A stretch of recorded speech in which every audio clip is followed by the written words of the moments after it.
E é impossível não se emocionar ao olhar toda a trajetória de história que vocês têm aqui nesse local e ao longo dos locais onde vocês passaram. Que Deus continue abençoando grandemente a vida dessa igreja. Parabéns, 18 anos, bodas de turquesa. Eu acho que é isso. Acho que é isso, 18 anos. Ah, é? Tá vendo? Só azul turquesa. Então, tem tudo a ver. Como eu disse, tempos atrás aqui no nosso bate-papo, eu tive o privilégio de conhecer pelo menos parte dessa igreja aqui ano passado, no curso Trinitas, mas já conheço há alguns bons anos, o pastor Pedro, e eu quero, antes de começar aqui, convidando você a abrir a sua Bíblia, quero agradecer o convite para estar com vocês aqui.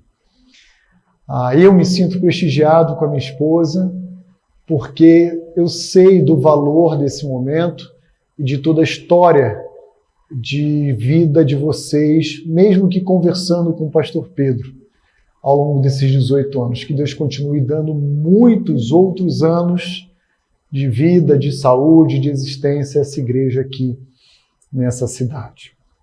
Abra comigo a sua Bíblia, por gentileza, em 1 Tessalonicenses capítulo 1. Quando eu estava recebendo o convite do pastor Pedro para estar aqui com vocês, eu fiquei pensando sobre o que eu poderia estar falando. Está tendo um retorno. Som. E como eu conheci um pouquinho a igreja de vocês no ano passado, e essa igreja me lembra muito a nossa igreja lá, pelo menos há 8 anos atrás também, e me lembra pelo perfil de igreja que vocês são. Um perfil acolhedor, um perfil amoroso, uma igreja que se reúne numa chácara, uma igreja que não está situada no centro da cidade. Gente, parece que eu estou falando para a Igreja Batista Vida Nova, minha igreja. Nós somos assim.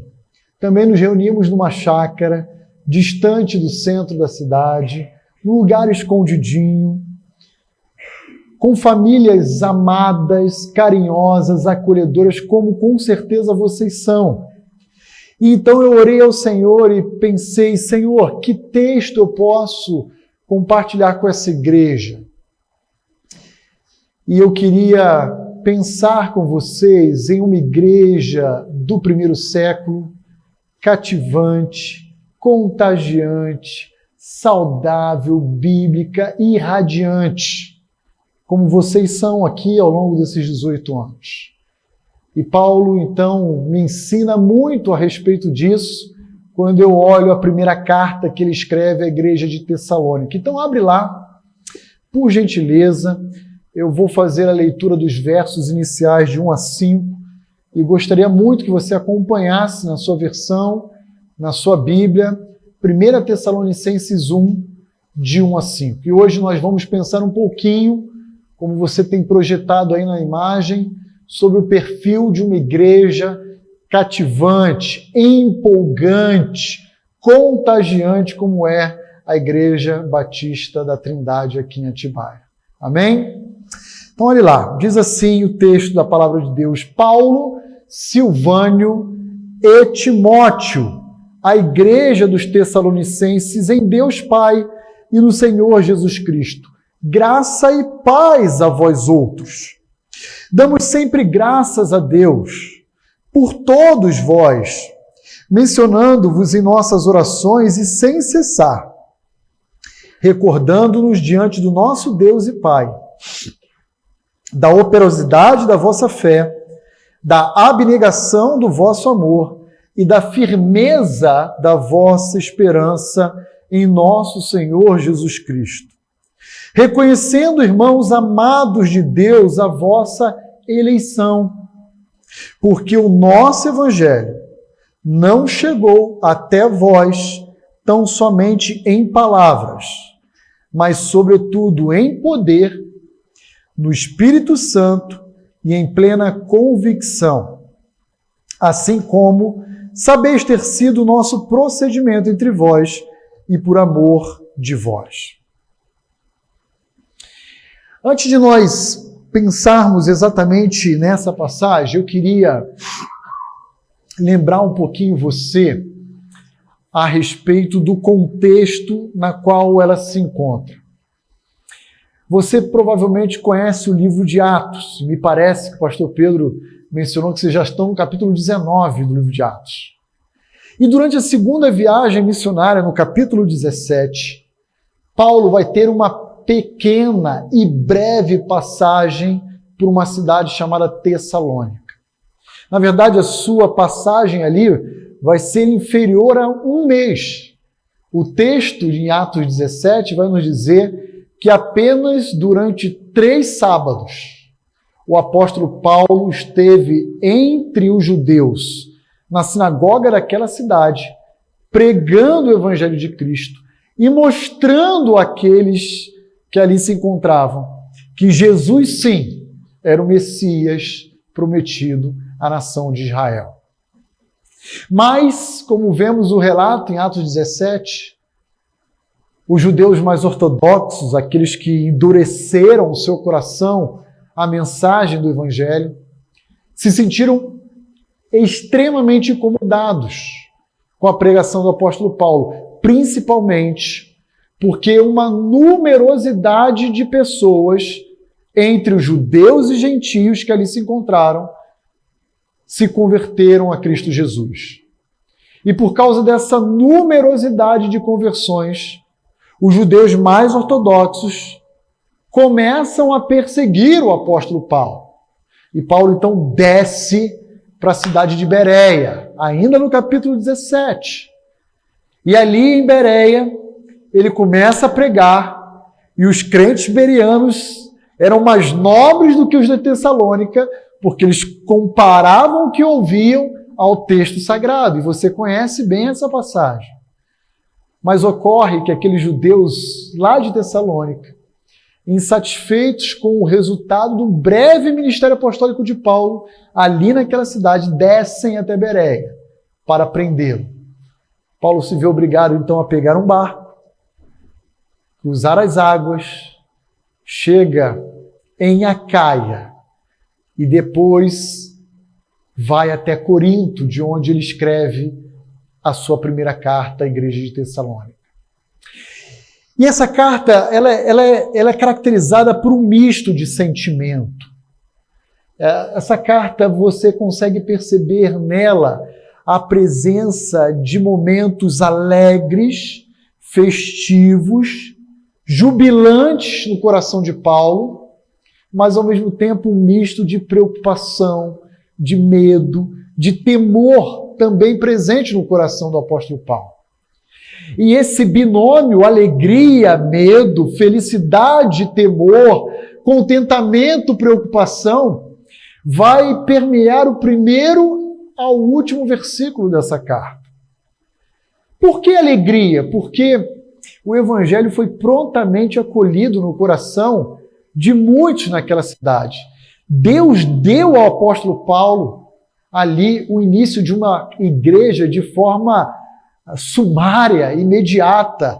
É a igreja mais rápida plantada ao longo de todo o Novo Testamento e registrada para nós. Mas também, Paulo, agora, ao escrever sua carta, ele está preocupado com a situação desses novos irmãos na fé. Afinal de contas, se Paulo foi hostilizado e perseguido, o que haveria de acontecer com aqueles novos irmãos na fé? Paulo estava preocupado porque ele nem teve a oportunidade de instruí-los formalmente, de discipulá-los. Ele já teve que, o quanto antes, seguir a sua viagem para não ser preso e até mesmo morto por aqueles judeus. Agora, então, Paulo chega em Corinto e de Corinto parece que ele ouve falar da repercussão da fé daqueles irmãos da cidade de Tessalônica. E Paulo, então, pega a sua pena, o seu pergaminho, e começa, então, a escrever aquilo que nós chamamos de primeira carta. E ele escreve a sua primeira carta a uma igreja inspiradora, a uma igreja que acabara de nascer, mas que estava contagiando todo o povo, todo o seu contexto. Essa é a igreja cativante no primeiro século. E a Igreja Batista da Trindade, situada não em Tessalônica, mas em Atibaia, é a igreja cativante do século XXI. E vocês vão ver e vão concordar comigo, porque nós vamos falar sobre as características da igreja de Tessalônica. E vocês vão verificar como elas são comuns a vocês também. Normalmente nós pensamos que uma igreja cativante, saudável, uma igreja forte, é uma igreja, normalmente, com uma ampla infraestrutura. Obrigado, viu, Glaucio? Você é um baita diácono, viu, meu irmão? Experimenta a primeira água. Tá com um gosto diferente, Obrigado, Glaucio. Normalmente nós pensamos que uma igreja forte, uma igreja influente, é uma igreja grande, numericamente falando, não é assim? Uma igreja com uma grande infraestrutura, salas amplas, cadeiras acolchoadas, ar-condicionado, vasto estacionamento, não é assim que nós pensamos? Uma igreja influente é uma igreja carregada em seu calendário de programações, mas não é isso que é uma igreja forte, uma igreja saudável ou uma igreja relevante à luz do Novo Testamento. Esse é o sentido que nós atribuímos ao conceito e modelo de igreja dos nossos dias. Mas não é assim na mente e no coração de Deus. Na mente divina, essas qualidades que nós valorizamos sequer estão presentes como sendo de fato valorosos. Coração de Deus, o que está presente são essas verdades que nós vamos perceber hoje aqui juntos e que se encontravam presentes na igreja de Tessalônica e também aqui na igreja da Trindade. E que verdade é essa? Que características são essas, pastor Roni? Uma igreja forte, relevante, contagiante, é uma igreja que cultiva as virtudes da vida cristã. Gravem isso. E quais virtudes a igreja de Tessalônica exalava e que vocês também exalam hoje? Em primeiro lugar, uma fé operosa. Segundo lugar, um amor abnegado, que renuncia, que abre mão. E terceiro lugar, uma firme esperança no seu Salvador. Uma igreja forte, uma igreja influente, uma igreja relevante, não tem a ver com a estrutura que possui, com os programas do seu calendário, com amplas salas ou conforto, com a quantidade, e sim com uma igreja... Ô Bruce, volta daqui a pouco. Mas uma igreja que nutre as virtudes da vida cristã. Então veja comigo a primeira virtude que você encontra aí presente, 1 Tessalonicenses capítulo 1, versículo 3.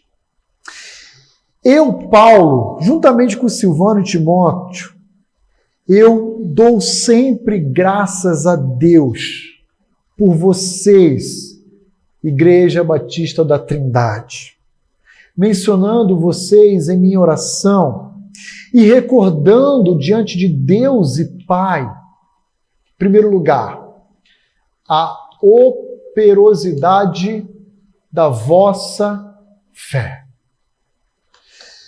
O que seria uma fé operosa? É uma fé que trabalha, uma fé dinâmica, uma fé que labuta. E como nós percebemos essa fé operosa que Paulo identificou presente na igreja de Tessalônica? Olha comigo o verso seguinte, versículo 6 do capítulo 1. Com efeito, vocês se tornaram imitadores nossos e do nosso Senhor. Uma fé operosa, uma fé que trabalha, ela trabalha orientada em imitar o ensino dos apóstolos e o próprio Redentor Jesus Cristo. Vocês se tornaram nossos imitadores, tendo recebido a palavra com alegria do Espírito Santo, posto que em meio de muita tribulação. Uma fé operosa é uma fé que discipula, não apenas em circunstâncias favoráveis, mas também nas circunstâncias desafiadoras, as circunstâncias mais difíceis, posto que vocês, por meio de muitas tribulações, acolheram, receberam essa palavra com alegria em seus corações. Uma igreja influente é uma igreja que discipula. E discipular é uma igreja que busca ser parecida com o seu mestre. E eu tenho certeza que não apenas a igreja de Tessalônica, mas vocês são assim. Se vocês estão aqui hoje, isso é evidência de que vocês encontram-se sedentos cada dia mais em querer estar na presença de Deus, sendo parecido com Cristo Jesus. Mas o texto bíblico continua nos dizendo, e agora dá um salto comigo para o versículo 8. Olha só, porque de vocês, Paulo vai dizer em relação à igreja de Tessalônica, de vocês repercutiu, reverberou a palavra do Senhor, aonde toda a cidade da Tessalônica, não só aí, mas também na Macedônia, na Acaia, chegou aos meus ouvidos aqui em Corinto. Por toda parte se divulgou a vossa fé para com Deus, a tal ponto de não termos necessidade de acrescentar mais coisa alguma. Olha, eu quero dizer algo aqui para vocês por meio dessa carta. Eu não tenho absolutamente nada mais a contribuir com a fé de vocês, porque vocês são exemplares. Uma outra igreja cuja fé e o amor reverbera é a igreja de Éfeso. Mas, infelizmente, esse amor e essa fé vai se esfriando. Mas Tessalônica não. Tessalônica perdura. E é interessante perceber que Paulo está lá em Corinto e nós não sabemos como ou quem avisou a Paulo, mas sabemos que chegou o conhecimento dele, que essa igreja em Tessalônica estava irradiando o Evangelho de Cristo a outros cantões, a outros locais. Uma fé operosa é uma fé que discipula, mas uma fé operosa também é uma fé que se abre para fora para pregar o Evangelho de Cristo aos perdidos. Mais uma vez, versículo 8. A vossa fé repercutiu. E em toda parte se divulga a vossa fé para com Deus. Uma fé operosa busca ser tornar a igreja pequenos cristos, mas também alcançar os de fora, convidando-os para fazer parte dessa comunidade. Ao longo do meu ministério, eu tenho pensado muito nessa verdade. E algumas vezes eu, informalmente, tomando café, batendo papo, pergunto a alguns irmãos da nossa igreja, não exatamente nesses termos, como vai a sua fé, ela tem sido operosa? Não. Mas, mais ou menos assim, o que você tem feito das oportunidades que Deus tem lhe dado ao longo da sua vida cristã para buscar conhecer mais a Cristo, se parecer com Jesus, para anunciar o Evangelho àqueles que estão ao seu redor e que ainda não conhecem a Cristo? Normalmente, 3 respostas eu costumo ouvir, mas isso só lá em Indaiatuba, aqui em Atibaia isso não acontece. Uma delas é: pastor, infelizmente eu não tenho tempo. Sou uma pessoa extremamente ocupada. Muito ocupada, o senhor sabe, eu trabalho de segunda a sexta, sábado até meio-dia, 2 horas. Aí o pouco tempo que eu tenho eu descanso, cuido da casa, faço mercado. E aí domingo é o único dia que eu posso acordar até mais tarde, ver uma televisão, fazer um esporte, praticar um lazer. Sou alguém extremamente ocupado. E é por isso que eu não faço tudo aquilo que eu deveria fazer. Um segundo tipo de resposta que também é comum ouvir é que quando se fala de pregação do Evangelho, muitos dizem: ah, mas eu, diferentemente do senhor, pastor, eu não fui preparado. Eu não tive lá a classe do Trinitas. E eu nunca tive aula de homilética. Então, eu não sei pregar. Além do que eu sou tímido, e aí eu tenho medo de passar vergonha, então é melhor ficar calado do que passar vergonha, né, pastor? Uma terceira e última resposta que eu costumo ouvir também, e é extremamente comum, é o seguinte: apenas no contexto de Indaiatuba, não no contexto de Atibaia, certo? Olha, eu gostaria de pôr a minha fé mais em prática, mas infelizmente o pastor não me dá oportunidade, nem mesmo a igreja. Então é por isso que eu fico sentado lá no meu banco, eu vou, participo, saio, vou para casa.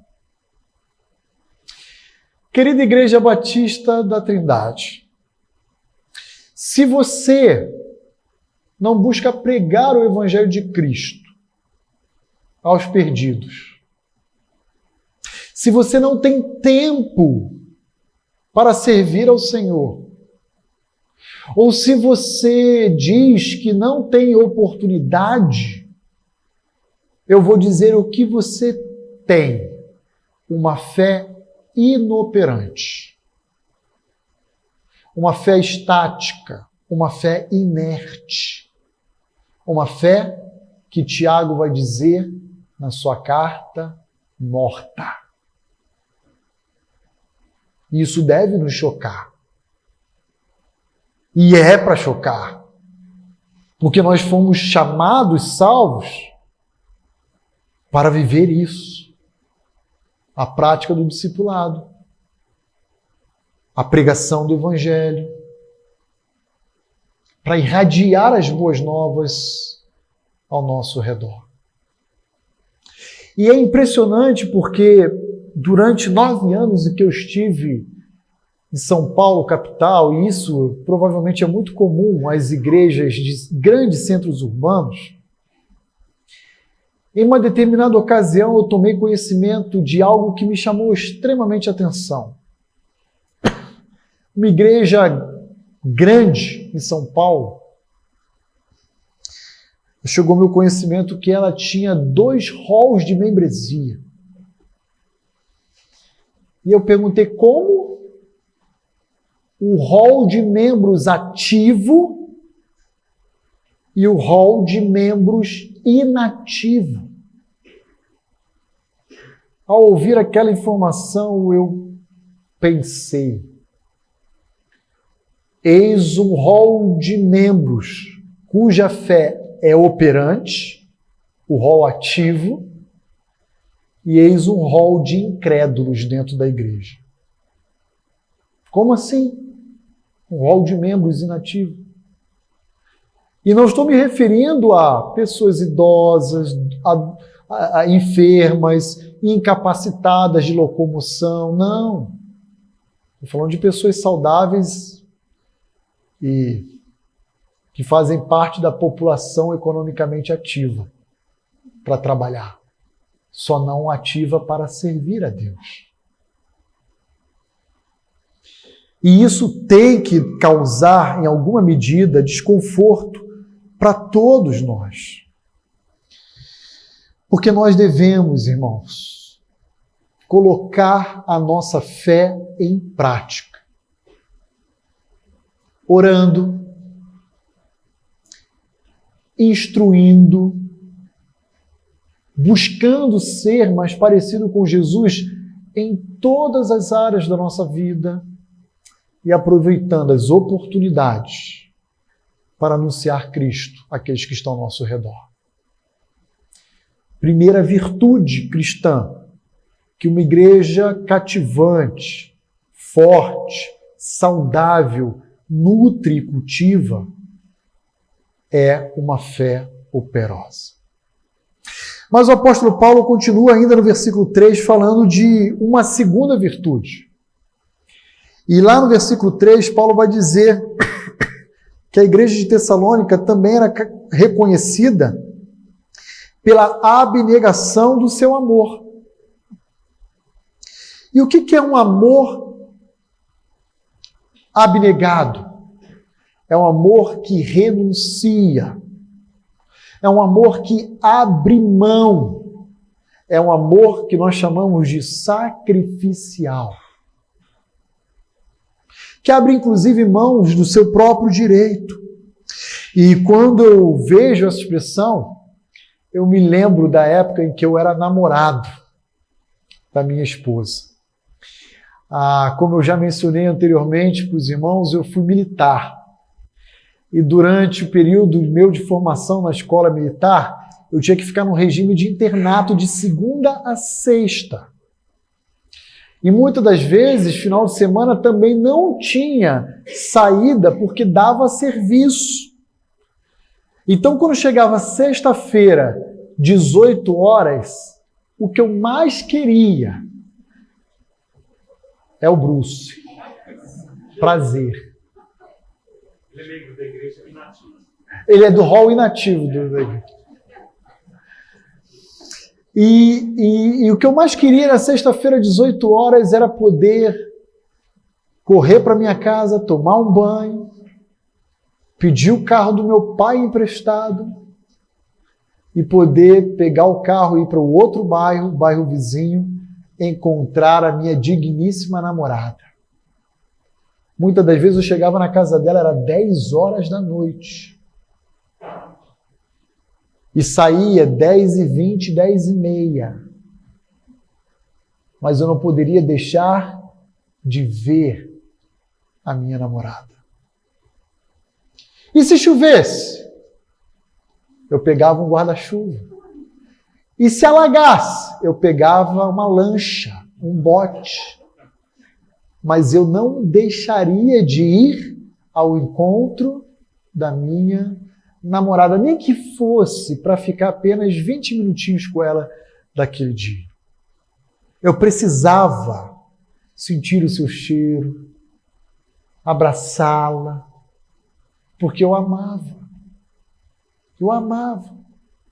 E nós estamos vivendo dias onde a maioria dos cristãos não amam a igreja. Chegam depois que o culto começa, saem antes da oração final, faltam programações à revelia. Sabe por quê? Porque não possui um amor abnegado. não possuem um amor que renuncia. Eu costumo dizer que a vida cristã, a família de Cristo, é semelhante a uma família de porco-espinho. Quando a gente está junto, dá aquela espetadinha, né? Mas e se a gente está separado, afastado? A gente fica vulnerável, vira presa para predadores. Então é melhor estar juntinho. É melhor ser espetado. Porque o amor que renuncia, ele deixa de lado a espetada. E ele prefere estar junto. Vou falar de algo que é sensível em muitos contextos. Muitos que dizem amar a Igreja de Cristo sequer contribuem com R$1 nela. Mais uma vez, esse não é um caso de vocês. Mas essa é a realidade em muitas igrejas aí fora. Sabe por que não contribuem? Sabe por que não participam ativamente da visão de reino, dos ministérios? Porque não amam a Igreja de Jesus. Dizem amar. Mas Jesus fala que aquele que o ama é aquele que guarda os seus mandamentos. É aquele que pratica. Na mente ocidental, o verbo amar se restringiu a um sentimento. Mas no contexto bíblico, amar, ele inclui o sentimento, mas ele se percebe por meio de ações, são atos.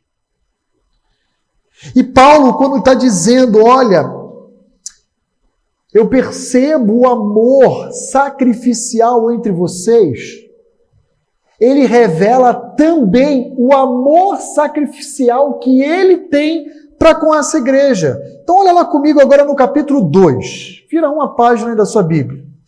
Olha só o versículo 8 de 1 Tessalonicenses 2, 8. Olha o amor sacrificial de Paulo. Assim, Paulo está lá em Corinto, lembra? Querendo muito, estávamos prontos a oferecer a vocês não somente o Evangelho de Deus, mas igualmente a própria vida. Paulo saiu de lá contrariado, irmãos. Provavelmente levado pelos cristãos. Porque o que Paulo está dizendo aqui em 1 Tessalonicenses 2,8 é: eu amo tanto vocês, que eu não me importo se os judeus vão me prender e me matar. Antes morrer na companhia de vocês do que eu estar sofrendo à distância.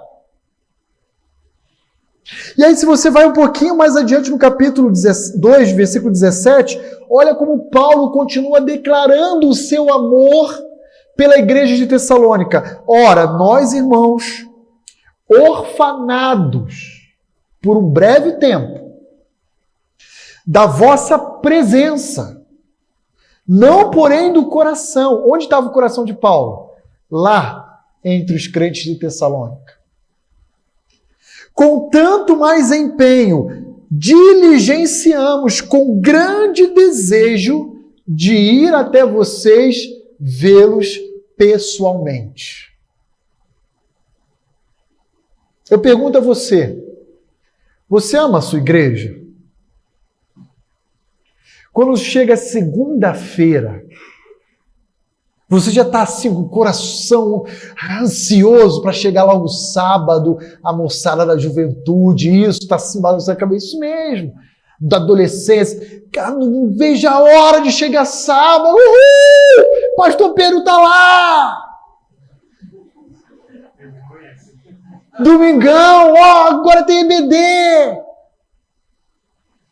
Paulo é um tipo de apaixonado por igreja. E nós estamos vendo, a cada momento que passa, uma porção de indivíduos que se chamam de cristãos, e agem com total indiferença à Igreja de Jesus. Como é possível? Tudo é motivo para se negociar. Ah, sábado eu vou descansar. Vai ter futebol. Ah, domingo eu vou passear com a família, tem um shopping. Vou descansar, vou andar no parque, vou pedalar. Ah, sábado que vem vai ter aniversário da igreja. Ah, não dá para ir. Por quê? Ah, vai ter uma festa aí de um colega de trabalho. Eu vou lá, eu confirmei com ele que eu iria. Se você conhece pessoas assim, e de verdade, qualquer semelhança é meramente coincidência. Lembre essas pessoas que elas não têm amado a igreja do Senhor Jesus. E, por consequência, o próprio Senhor Jesus, o Senhor da igreja. O amor que renuncia não é aquele amor que fica magoado, ferido e rancoroso quando o meu irmão da igreja me fere. O amor que renuncia é aquele amor que perdoa. E sabe o que é perdoar na Bíblia? É assumir o prejuízo que você sofreu. Alguém veio e te feriu, você sofreu um prejuízo. E aí você renunciou o reparo desse prejuízo, você assumiu ele. Isso é perdoar. Ah, agora eu não vou mais na igreja porque fulano me machucou, ninguém percebeu, ninguém deu falta, o pastor Pedro não me visitou. Isso não é um amor que renuncia, um amor abnegado. O amor que temos que ter é semelhante ao do apóstolo Paulo. Esse que no versículo 8 diz: eu estou pronto a oferecer, por amor a vocês, a minha própria vida. Não me importa se eu voltar e for preso. Não me importa se eu voltar e for morto. O importante, ainda que seja por minutos, é estar na companhia dos irmãos. E eu pergunto a você, você ama a sua igreja? Você ama a Igreja Batista da Trindade? Que tipo de renúncia você tem feito para evidenciar, para demonstrar o seu amor à Igreja de Cristo? Mas 1 Tessalonicenses 1, versículo 3, ainda nos apresenta uma terceira virtude cristã que deve ser nutrida por cada um de nós. Primeira virtude, uma fé operosa. Segunda virtude, um amor sacrificial. Mas a terceira virtude é uma bendita esperança, uma firme esperança. E esperança no quê? Esperança no seu Salvador, que foi assunto aos céus, mas prometeu que um dia virá para nos buscar. Olha comigo o versículo 9 e 10 do capítulo 1. Veja comigo como essa firme esperança da igreja de Tessalônica é identificada e reconhecida pelo apóstolo Paulo em sua carta. Pois eles mesmos, no tocante a nós, proclamam que repercussão teve o nosso ingresso no meio de vocês. E como? Olha a transformação de vida que essa igreja experimentou. Como, deixando os ídolos, vocês se converteram a Deus para servirdes o Deus vivo e verdadeiro e para aguardardes dos céus o seu Filho Jesus Cristo, a quem ele ressuscitou dentre os mortos. Sim, Jesus, que nos livra da ira vindoura. Sabe por que os crentes de Tessalônica eram firmes em sua esperança? Porque eles tiraram os seus olhos daqui de baixo e focaram sua visão no alto. Eles amanheciam, imagino eu, acordavam e diziam para si mesmo: hoje é meu último dia aqui na terra. Hoje eu vou me encontrar com o meu Salvador. Nós não sabemos, como diz o versículo 9, como se repercutiu, mas alguma informação semelhante a essa chegou aos ouvidos de Paulo. De tal forma que Paulo conseguiu perceber o desejo, o anseio daquela igreja em encontrar-se com o seu Salvador. Ah, queridos irmãos, como a igreja de Jesus perdeu de vista o encontrar-se com Cristo nos ares. O mundo conseguiu entreter, ludibriar os cristãos para fazer o povo de Deus amar mais isso aqui. Deu presentes, promoveu momentos de prazer e escravizou, cegou muitos cristãos, limitando a sua visão à vida aqui na terra. Sabe por que muitos, infelizmente, acabam se esfriando e abandonando a fé? Porque nesse processo de cegueira ou vendagem, eles se concentram aqui, toda a sua esperança aqui na terra. E quando suas expectativas se frustram, eles então desistem de continuar seguindo a Cristo Jesus. Abandonam sua fé, porque olham para baixo, olham para o obstáculo, olham para a frustração. Olhe comigo, capítulo 2, versículo 14. Mais uma vez, veja o que a igreja de Tessalonicenses estavam experimentando e como era firme a esperança daquela comunidade. 1 Tessalonicenses 2,14. Tanto é assim, irmãos, diz Paulo, que vocês se tornaram imitadores da igreja de Deus existente na Judéia em Cristo Jesus. Em outras palavras, vocês se inspiraram lá na igreja de Jerusalém e vocês estão cumprindo cabalmente o que aquela igreja é em termos de ministério. Mas aí ele termina dizendo assim: porque também padecestes da parte dos vossos patrícios as mesmas coisas que eles, por sua vez, sofreram dos judeus.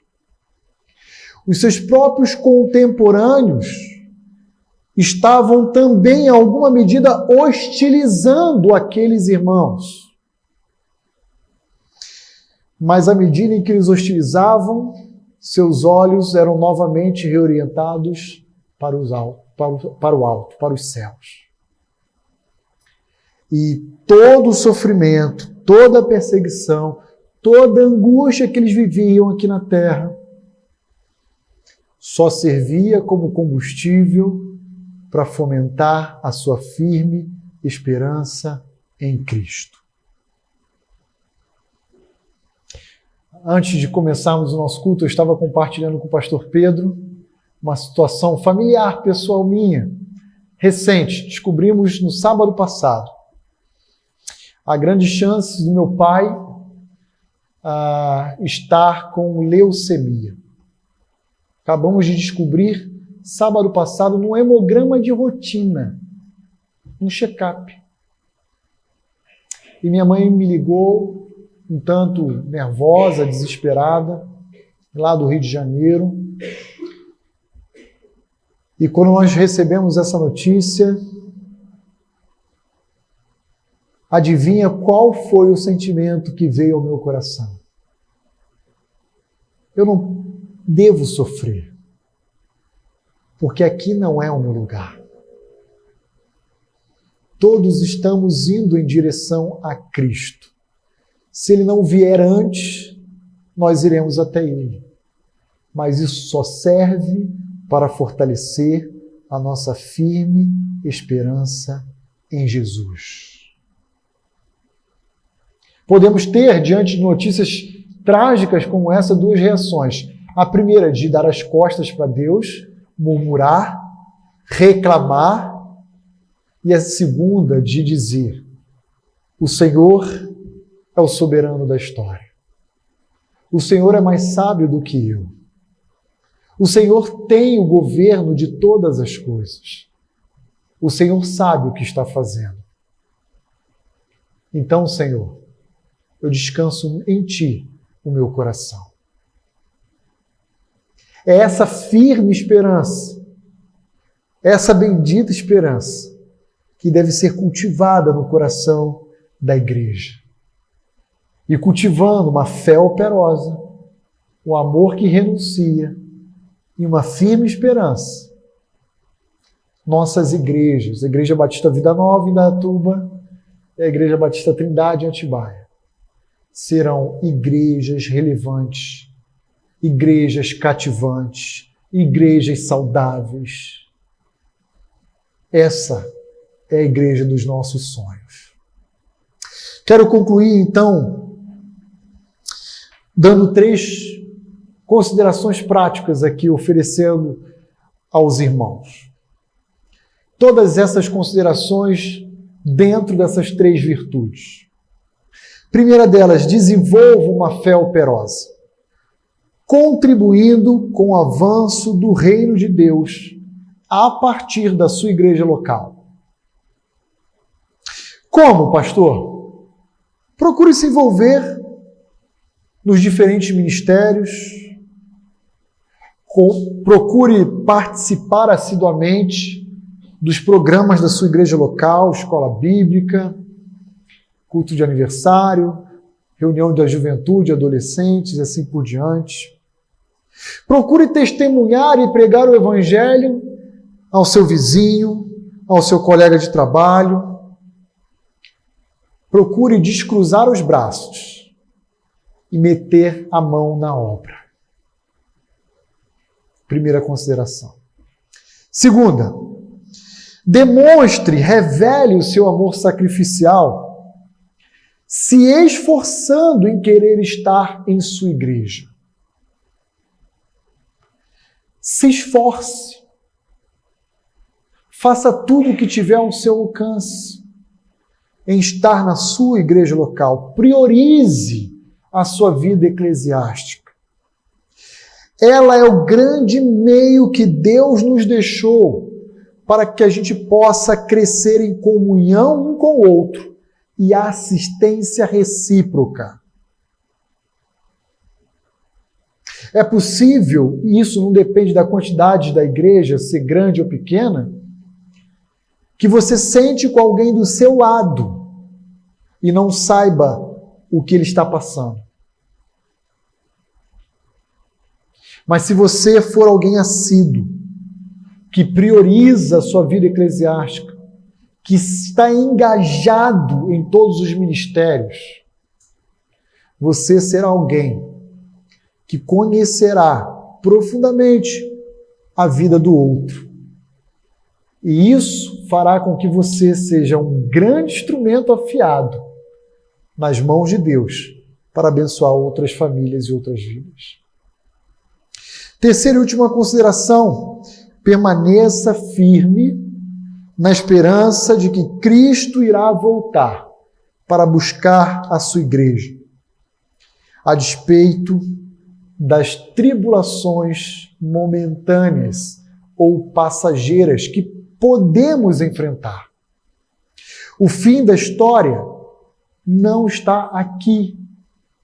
O fim da história está mais adiante. A palavra final sobre essa realidade pertence a Deus.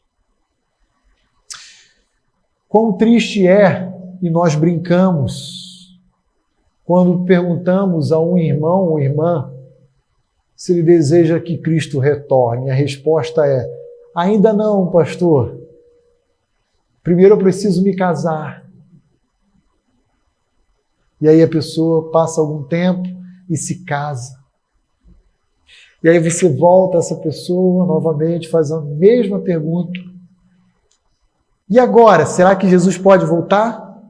Ainda não, pastor. Quero ser mãe, quero ser pai. E dali a alguns anos, aquele casal vem a ter filhos. E aí então você o aborda novamente, a aborda e pergunta: e aí, Jesus pode voltar agora? Ainda não, pastor. Quero ser avô ou avó, quero ver meus filhos casarem. E sabe como Jesus vem para essas pessoas? Através da morte. Através da morte.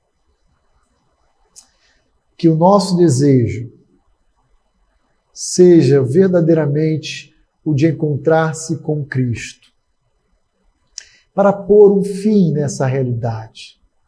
Uma das canções que nós cantamos, acho que foi a primeira aqui, uma canção antiga, falava exatamente disso. De igualdade, de justiça, de um novo céus, uma nova terra, de uma realidade totalmente diferente da qual nós nos encontramos. Que Deus continue abençoando, não apenas por mais 18 anos a Igreja Batista da Trindade, mas até que Ele venha. Vamos orar? Senhor, muito obrigado, porque na noite de hoje o Senhor nos lembrou acerca de 3 virtudes da vida cristã que nós devemos nutrir, cultivar em nossos corações. A de uma fé operante, a de um amor que renuncia e a de uma esperança que persevera, ela é firme, inabalável. Senhor, que essas virtudes, Pai, estejam presentes na Igreja Batista da Trindade, como um dia esteve presente na Igreja de Tessalônica. E que o Senhor continue usando a liderança dessa igreja. Obrigado, Senhor, pela vida do teu servo, pastor Pedro, pelo seu ministério aqui nessa comunidade. Continue dando a ele toda a sabedoria do alto para conduzir, para pastorear o rebanho de Cristo. Continue, Senhor, levantando líderes, homens que apoiem esse ministério, que lutem pela saúde dessa igreja, para que ela, Senhor, continue sendo abençoada. E que eu e a minha família, e também por extensão a nossa igreja em Indaiatuba, à semelhança de Paulo, possamos dizer: damos graças a Ti, ó Deus, pela existência da Igreja Batista da Trindade, porque nos recordamos da sua fé operante, do seu amor abnegado e pela sua firme esperança em Cristo Jesus. Que essas certezas estejam presentes em nosso viver. Pedimos isso ao Senhor em nome de Jesus. Amém. Pastor Pedro, obrigado mais uma vez, viu, querido?